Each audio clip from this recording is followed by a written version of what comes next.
invitados a esta hora en el informativo del Eje Cafetero.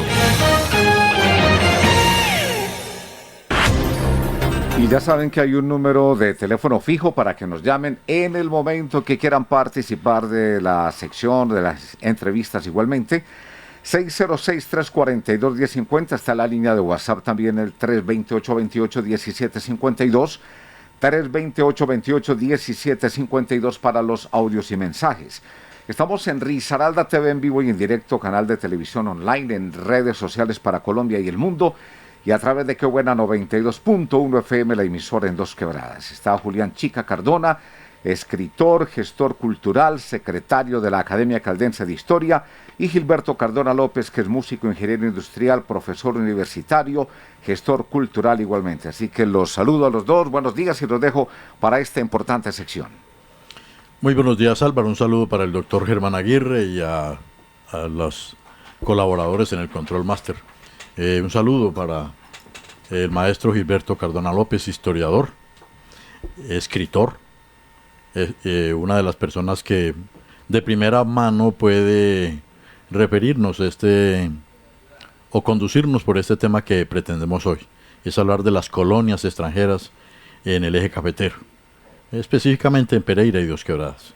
Pues habría que primero dar como una puntada en el hecho de que la puesta en escena de este territorio que ocupa hoy el municipio industrial se debe al interés que una compañía norteamericana puso para construir su fábrica de comestibles, de galletas, La Rosa, en 1948, y que al año siguiente fueron secundados también por una familia del sur de Francia, la familia Toulemont Lefebvre, que también llegó y establecieron aquí su primera factoría de textiles, en la que tenían una larga experiencia allá en Europa.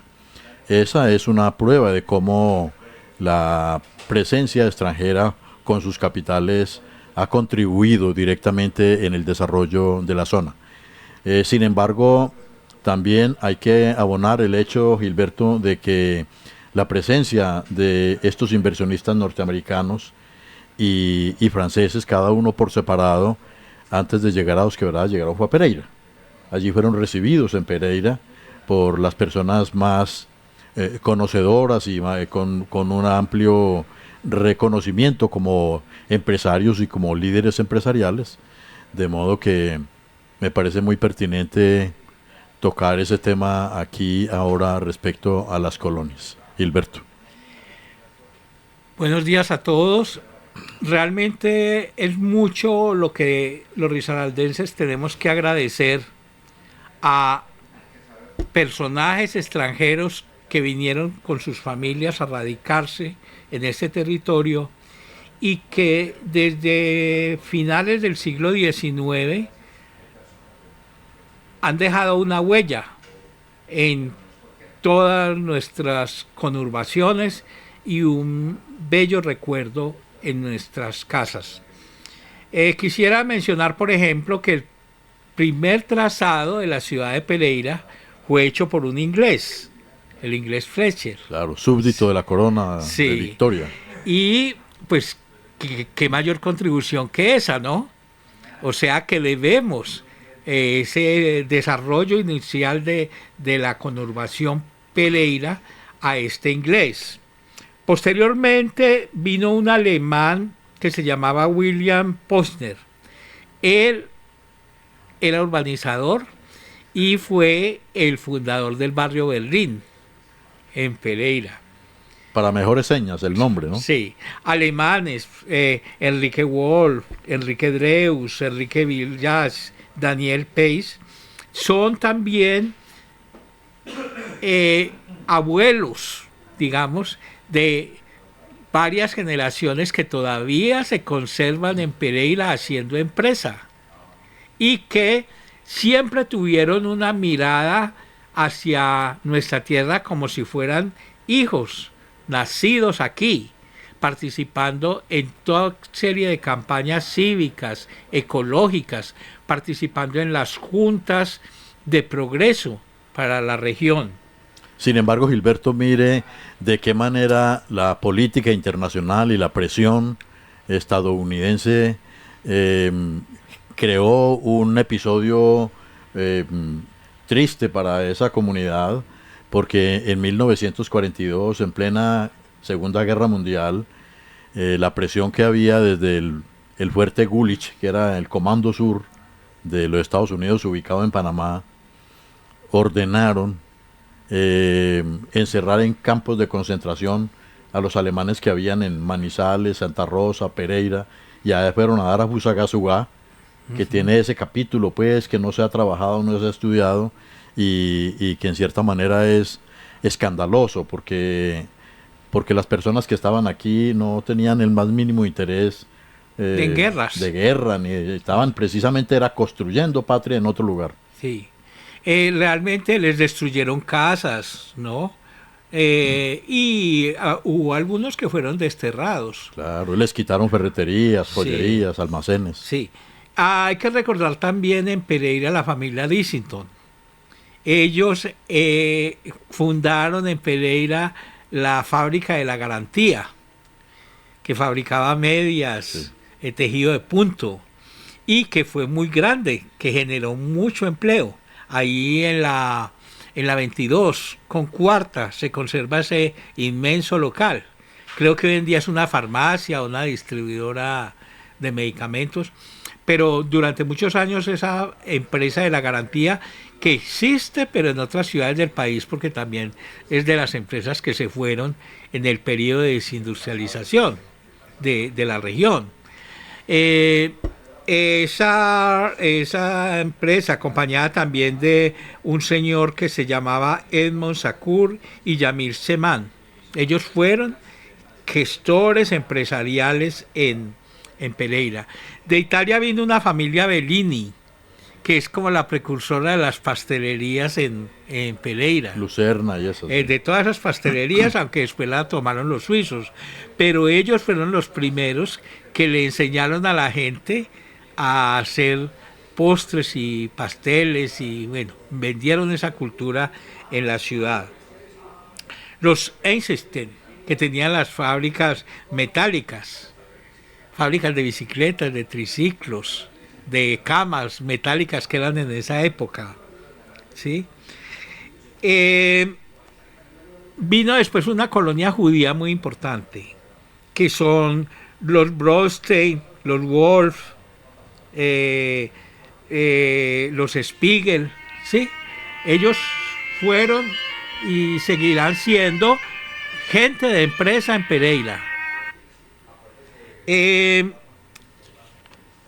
Yo creo que la llegada de los franceses a Pereira y de los ingleses, cuya participación pues en Nestlé y todas estas empresas es ya del siglo XX, y es cuando definitivamente Dos Quebradas definió una vocación industrial, ¿sí? Siendo todavía corregimiento de Santa Rosa de Cabal, pero ayudada por gente de mucha visión en Pereira, que se iban a Europa y a Estados Unidos a conseguir inversionistas para la ciudad, a traérselos a mostrarles las bondades de nuestro clima, de nuestra geografía, y los convencieron a venirse a invertir acá.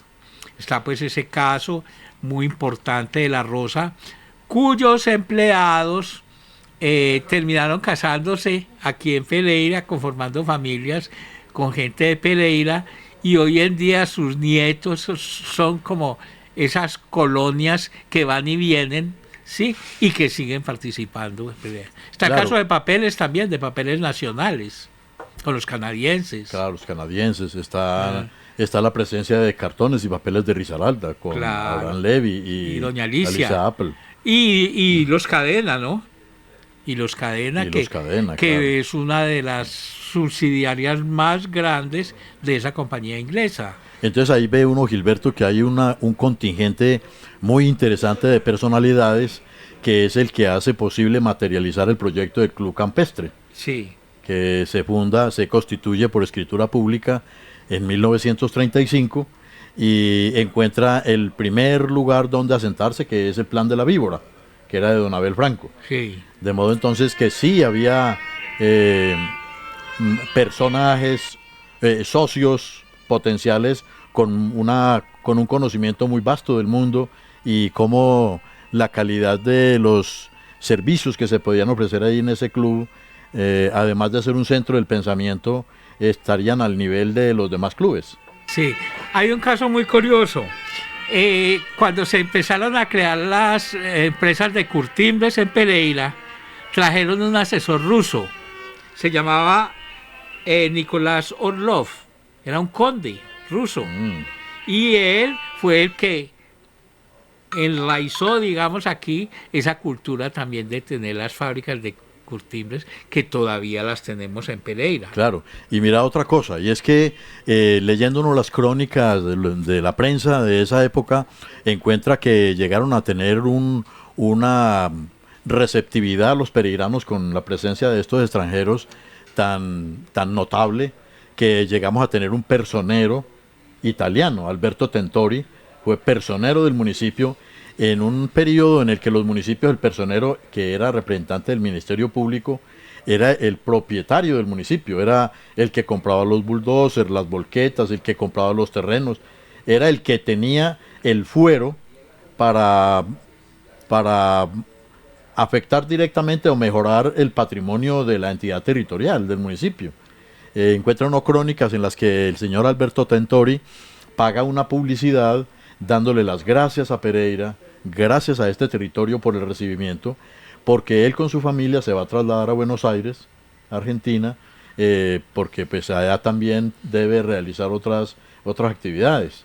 Y ve uno que para 1926 está aquí Giovanni Di Citi, ingeniero que ya llega pues con su formación académica muy joven, y es el que construye la carretera a Santa Rosa de Cabal, pagada de bolsillo de los ciudadanos. Sí. ¿Sí? Entonces ve uno en estos y cómo en la década del 60 se mantiene, es permanente esta línea con el proyecto del Colegio Salesiano, que viene el padre Tabellini, viene Renato Sighiotti, que es la máxima autoridad de los salesianos, era en ese momento en el mundo, como decir que era algo así como el papa de los salesianos, ¿no? Y estuvo aquí presente, se sintieron como en casa, porque realmente había, ellos se sentían bienvenidos, había una colonia bien establecida también en esta zona. Volviendo al caso de los franceses y Textiles Omnes, es importante destacar que ellos desde el principio estuvieron muy integrados al civismo de pereirano, y ellos fundaron aquí en Pereira el Liceo Francés, que vino a hacer una contribución interesantísima a todo el proceso educativo, y trajeron su modelo que continúa de educación aquí en Pereira con un gran aporte, donde sus egresados hoy en día están regados por el mundo también, haciendo grandes aportes. Claro, y ahí está el consulado francés, que estaba aquí en Dos Quebradas. Sí. El cónsul era Guy Toulemont, Sí. y él atendía en su propia oficina aquí en Paños Omnes. Sí. Y Dos Quebradas también, hasta la década del 80 casi, tuvimos un consulado alemán ahí en la 18, en la avenida Santa Mónica. Sí. Y todavía la construcción está ahí, que tiene esas especificaciones de la arquitectura germánica. Sí. Ahora, recordar a doña María Teresa de Toulemont, que fue una líder en el sector de las orquídeas y de la floricultura de la región. Del civismo también. El civismo. ¿No? Bien, y un capítulo muy especial merece también la colonia sirio-libanesa en nuestra ciudad. Ellos llegaron víctimas pues de la persecución que se dio por allá en los años 30, 40, sí. Y desde que llegaron se integraron perfectamente con nuestra sociedad. Muy comerciantes, los primeros pobladores de nuestra ciudad andaban con maletas, con mercancía, vendiendo por el campo y la ciudad. Como rescatantes, ¿no? Y fabricando sombreros y fabricando cosas. Y realmente lograron un asentamiento que pues es de los más grandes actualmente en la ciudad y sigue perfectamente integrado, vinculado ahí. Pues todos esos apellidos, Siluán, Chufi, Naufal, Raal, Nader, Alal, Saad, ¿sí? Gandul, Medek, que conservan sus fábricas, algunas aquí en Dos Quebradas, ¿sí? Y que realmente, pues digamos así, son las que han generado el empleo en la región. Mencionamos también el caso de TPL, ¿no?